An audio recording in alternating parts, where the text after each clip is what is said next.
কেন্দ্রীয় স্বরাষ্ট্রমন্ত্রী অমিত শাহ বুধবার সংসদের উচ্চকক্ষে দাবি করেন ওয়ানারে ভূমিধস কাণ্ডের অন্তত এক সপ্তাহ আগে গত 23শে জুলাই কেন্দ্র বিজয়ন সরকারকে এই নিয়ে সতর্ক করেছিল। ভারী বৃষ্টির পূর্বাভাস শুনেই পাঠিয়ে দেওয়া হয়েছিল জাতীয় বিপর্যয় মোকাবিলা বাহিনীর 9টি দল।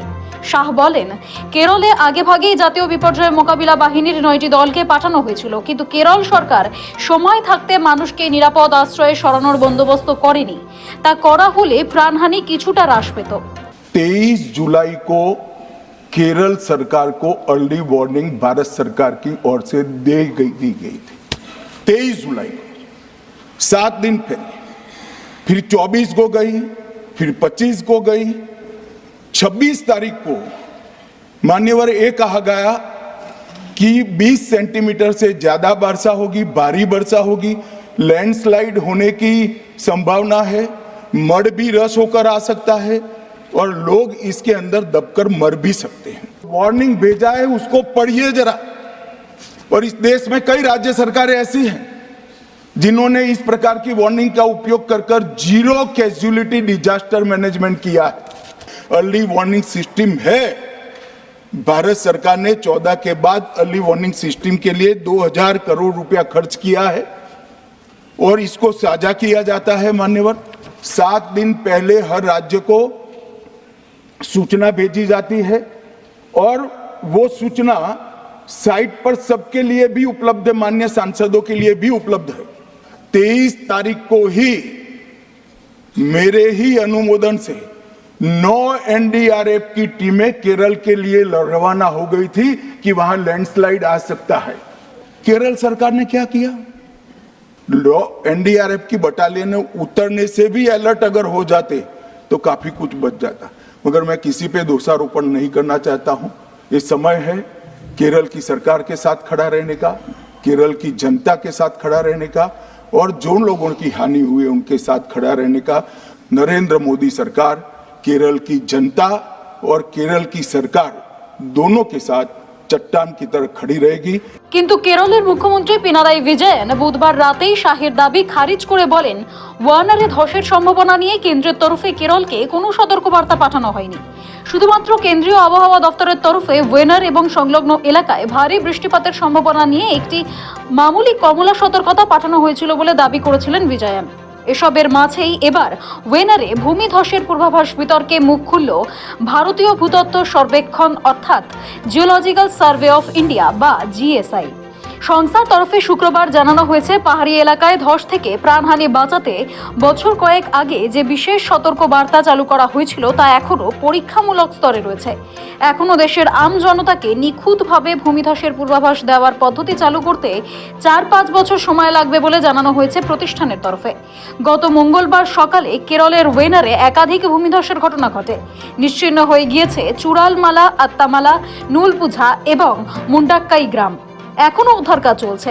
জাতীয় এবং রাজ্য বিপর্যয় মোকাবিলা বাহিনীর পাশাপাশি উদ্ধার কাজ চালাচ্ছে সেনাবাহিনী। ওয়ানারে এখন চারিদিকে ছড়িয়ে রয়েছে ধ্বংসস্তূপ। কাদা মাটিতে এখনো বহু দেহ আটকে রয়েছে বলে আশঙ্কা। মাটি কাটার যন্ত্র দিয়ে দেহ উদ্ধারের কাজ চলছে। মাটি সরতেই বেরিয়ে আসছে দেহ কিংবা দেহাংশ। জিপিএস ব্যবহার করে ড্রোনের মাধ্যমে বিভিন্ন এলাকা চিহ্নিত করছে উদ্ধারকারীরা। সূত্রের খবর, ভূবিজ্ঞান এবং বিপর্যয় সংক্রান্ত ক্ষেত্রে সতর্ক বার্তাকে আরও কিভাবে উন্নত ও নিখুঁত করা যায় সেই প্রচেষ্টাকেই চালাচ্ছে জিএসআই।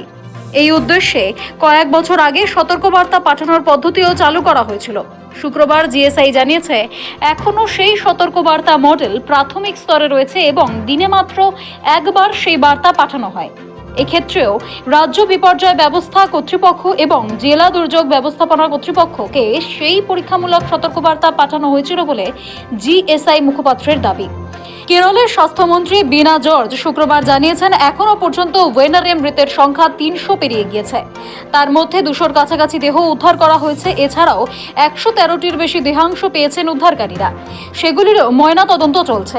এই পরিস্থিতিতে সেখানকার কোনো তথ্য বাইরে প্রকাশ করতে নিষেধ করে রাজ্যের বিভিন্ন বিজ্ঞান ও প্রযুক্তিমূলক প্রতিষ্ঠানের নির্দেশিকা গিয়েছে বলেও অভিযোগ করা হচ্ছে। কেরলের রাজ্য বিপর্যয় মোকাবিলা বাহিনীর তরফে ওই নির্দেশিকা জারি করা হয়েছিল। অভিযোগ, সেখানে রাজ্যের সমস্ত বিজ্ঞান এবং প্রযুক্তিমূলক প্রতিষ্ঠানকে ওয়ানার নিয়ে তথ্য প্রকাশ করতে নিষেধ করা হয়েছিল। সেখানে সরজমিনে পরিস্থিতি খতিয়ে দেখতেও বারণ করা হয়েছে আধিকারিকদের। এই নির্দেশিকার বিরুদ্ধে রাজ্যের বিজ্ঞানী এবং প্রযুক্তিবিদদের একাংশ সরব হন। এই বিতর্কের মাঝে সেই নির্দেশিকা প্রত্যাহার করেছে কেরল সরকার। বৃহস্পতিবারই বিধ্বস্ত কেরলে ছুটে গিয়েছিলেন ওয়ানারের প্রাক্তন সাংসদ তথা লোকসভার বিরোধী দলনেতা রাহুল গান্ধী। গিয়েছিলেন কংগ্রেস নেত্রী প্রিয়াঙ্কা গান্ধীও। সবকিছুর ঊর্ধ্বে গিয়েই দুর্গতদের পাশে থাকার বার্তা দিলেন Rahul Gandhi. Terrible tragedy. We yesterday went to the site. We went to the camps. We assessed the situation there. And today we had a meeting with the administration and the panchayat. They briefed us on exactly the number of casualties they expect, the number of houses that have been damaged, and their strategy. We have said that we are here to help in any way possible. Congress family would like to commit to build 100+ houses here. Of course, it is a terrible tragedy. I think Kerala has not seen this type of a tragedy in one area. And I think I'm going to raise it in Delhi and also with the Chief Minister here, that this should be treated differently. This is a different level of tragedy and it should be treated differently. Discussion, but right now the focus is on finding the bodies of people, finding potential survivors and making sure that they are comfortable in the camps and also rehabilitating people. I think rehabilitation is going to be a very important issue. শুক্রবার সকাল থেকে উদ্ধারকারীদের 40টি দল আবার উদ্ধার কাজ শুরু করেছে।